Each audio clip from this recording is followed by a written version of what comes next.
Hi everyone, welcome to my channel. I'm Jordan and today I'm really excited. I'm going to be listing for you my top 10 favorite thrillers of all time. So I really love thrillers. It's probably my favorite genre and I read a lot of them. So I've only been reading regularly for about the last year and a half, 2 years. So it's not like I have 10 years of, books to pull from, but I probably have read something like 50, 60 thrillers.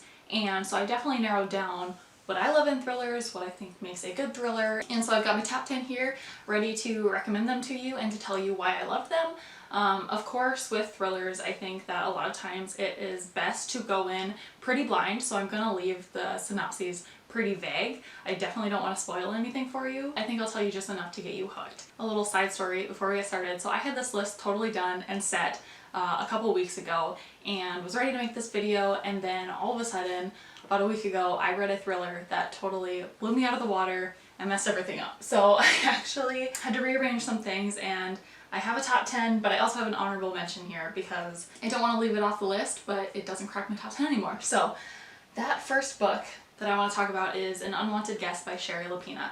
And I have read, I believe, all of Sherry Lapina's thrillers up to this point, and this is my favorite of hers. So what An Unwanted Guest is about is this hotel that's kind of in the middle of nowhere, and this group of guests gets locked into the hotel in a blizzard, and it's a classic whodunit mystery when one of the guests turns up dead. And I think that if you enjoy that type of whodunit mystery, you will absolutely love this one. There's nothing, super original or shocking about it, but I totally enjoyed reading it. I loved the, wintry atmosphere, so I definitely recommend reading this one in winter if you want to. And I'm still looking forward to future thrillers that Sherry Lapina puts out. So getting into my top 10 actual thrillers, number 10 is No Exit by Taylor Adams. And this is a book that I would definitely recommend, or that I would classify more as a suspense. The appeal of it is how it keeps you totally on the edge of your seat the whole time. And there are definitely twists that happen, but it all happens within the span of one night and in one location. So there's only so much, that can happen. And what this book is about is this young woman who is driving home to visit her sick mom when a blizzard takes over, similar to An Unwanted Guest, but she gets trapped at a rest area on the side of the road. And there are very few people at this rest area, and while she is passing one of the cars, she notices that there's a young child trapped in a cage in the back of this car. And so she has to figure out, who did this, can she trust any of the people in the rest area, and try to save this child in the back of the car while also keeping herself safe. So it is totally suspenseful. I've heard nothing but great reviews of this book, and in my opinion it is definitely different from a lot of other thrillers that I've read. It's not a domestic thriller, nothing like that. It's just pure suspense, and I think it would make a great movie, so I'm really hoping that this would get picked up one day. Number 9, I have The Turn of the Key by Ruth Ware, and this is a book about a nanny who takes a job at this family's house caring for, I think it's 3 or 4 daughters, and it's told actually in letter format because that nanny is now telling her lawyer the story to prove that she's innocent because one of the children turns up dead, and she wants to prove that it wasn't her. So it's told in a really interesting format that way because you know how it ultimately ends, but you don't know how it got there, and you don't know if this nanny really is guilty or innocent, or who would have done it if she didn't. And so again, really high with the suspense, and the consensus that I've seen is that this is Ruth Ware's best thriller. I've only read like 1 or 2 other ones, and I would agree so far. I really loved the way that this book played out, and I really loved the ending, which I know that some people it's kind of polarizing, which is the type of ending that I love in a thriller. I love something that, happens right at the end, that hooks you, that just makes you go, what? So you might see that theme pop up again. But yeah, Turn of the Key, definitely a top tier thriller. Number 8 is Bring Me Back by B.A. Paris, and this is not the last B.A. Paris you'll see on this list.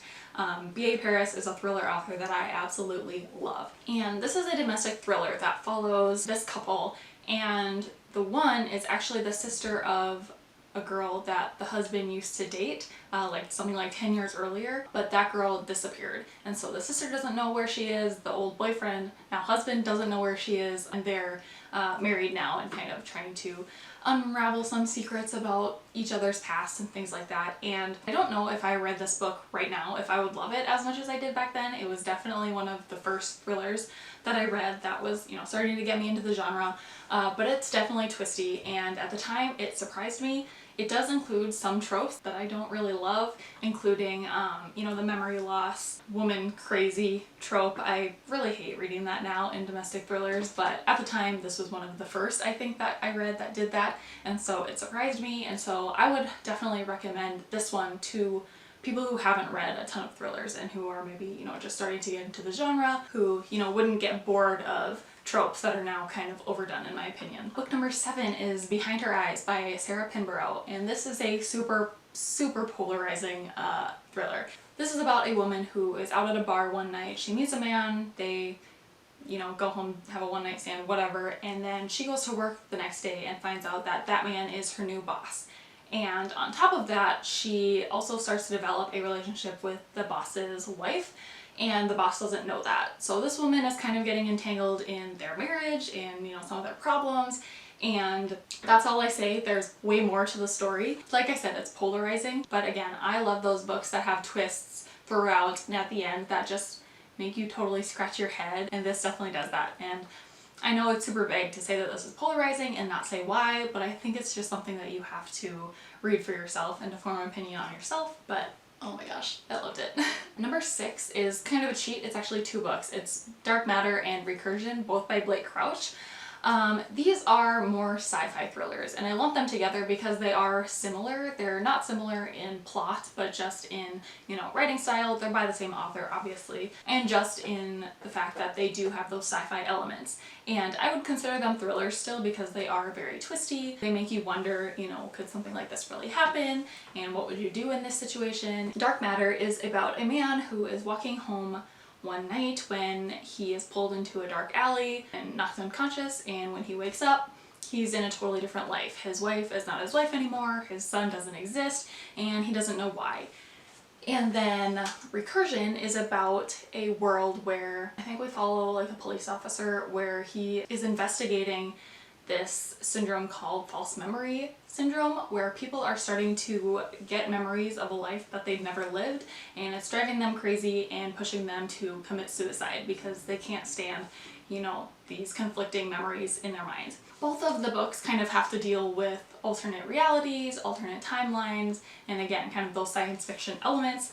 And I enjoyed that they're still pretty character-based, even though they're action-packed. If you've read one and not the other and you enjoyed it, definitely read the other one. I think they're different enough that you would still enjoy the other one even if you've read it, but they're similar enough that you know, you can trust that the writing style and just the tone of the book in general is the same.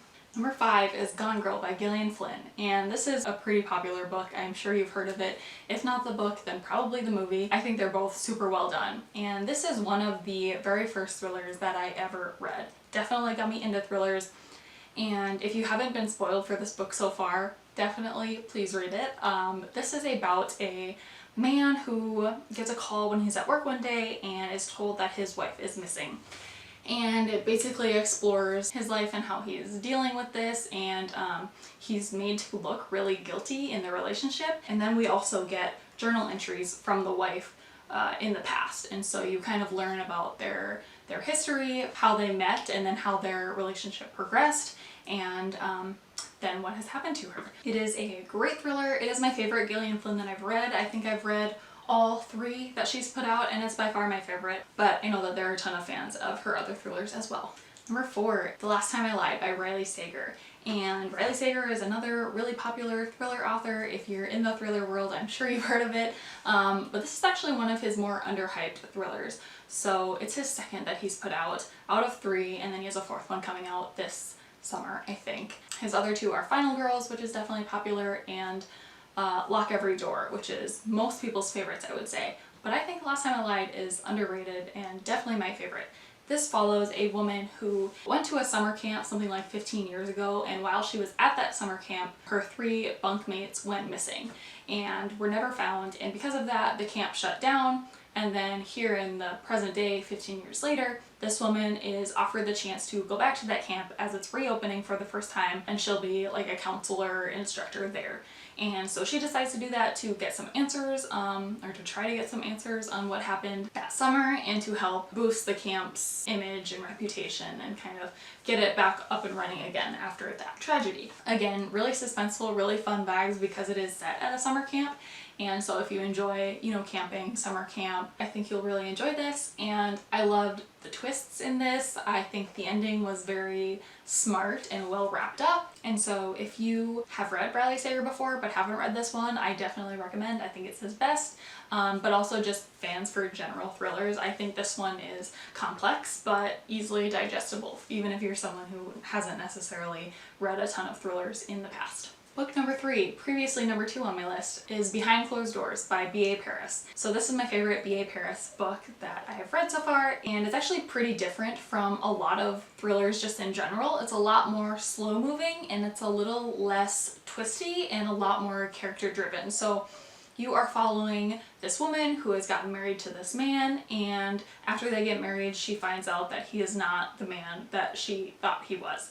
And it's terrifying because it's something that, you know, you don't think would ever happen, but it kind of makes you realize that something like that could happen, and you never really know somebody until you are with them behind closed doors. And this is another one of the first thrillers that I read that got me into the genre, but this is one that I would say has totally held up, and I think if I read it again, I would love it just as much. And it's older, it doesn't get a ton of hype on BookTube here, so if you haven't read it before, I definitely recommend it if you want one that'll kind of terrify you even after putting the book down. Alright, book number 2. This is the one that I just read a week ago that has rocked my world. I absolutely loved, and it is What Lies Between Us by John Mars.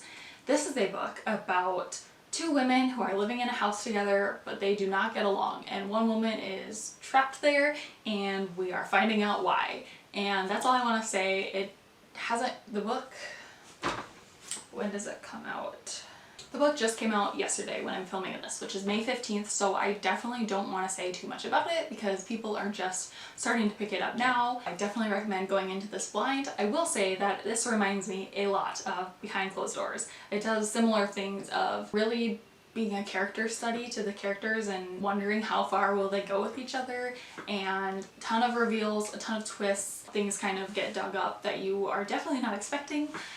This book is very dark and disturbing, so I would definitely recommend looking into content warnings if there are things that you're sensitive to. Again, I don't want to put them in this video because it's a new book and I don't want to spoil anything. I know that some people are really sensitive about spoilers in thrillers and content warnings in thrillers because it can sometimes give away parts of the plot, and so I want to steer clear of that, but I would recommend, if you are someone who has sensitive triggers, to look those up because it's a very dark and disturbing book, but I loved it, and I know that this will be one of my favorite thrillers for a long time. And my number 1 favorite thriller of all time is Verity by Colleen Hoover. And first of all, Colleen Hoover is an author that I absolutely love. I've read 3 or 4 of her books so far and loved them all. But she's usually a romance writer, and this is a deviation from her normal books. This is much more on the thriller end. Kind of a romance thriller though, if you will. And I don't know if that sounds like something that would be up my alley normally, but I tried it and loved it. This is about